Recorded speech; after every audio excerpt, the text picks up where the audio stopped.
बिस्मिल्लाह अर्रहमान अर्रहीम। अल्लाह के नाम से शुरू जो निहायत मेहरबान रहम करने वाला है। ए दिलों और निगाहों को बदलने वाले, ए रातों और दिनों को चलाने वाले, ए हालात और कैफियत को बदलने वाले, हमारे हालात को बेहतरीन हालात में बदल दे, आमीन। इस साल रूहानियत की बहार और फितरत की बहार यानी बाबरकत ईद उल फित्र और कदीम ईद नवरोज एक साथ आई हैं। मैं कौम के हर फर्द को इन दोनों मजहबी और कौमी त्योहारों की मुबारकबाद पेश करता हूँ। इसी तरह दुनिया भर के तमाम मुसलमानों को भी ईद उल फित्र की मुबारकबाद देता हूँ।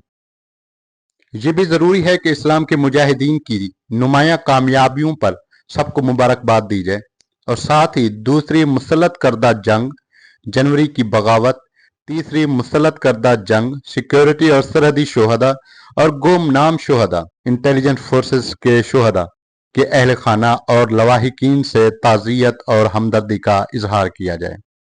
मैं हूं आपका होस्ट अली जॉन। इस वीडियो के बाकी हिस्से आयतुल्लाह सैयद मुज्तबा खामनई के पैगामात और ईरान जंग पर हकैक पर मबनी हमारे तज्जिये को सुनने के लिए डिस्क्रिप्शन जरूर देखें। सबसे अहम बात, हमारे चैनल को सब्सक्राइब और शेयर जरूर करें। शुक्रिया।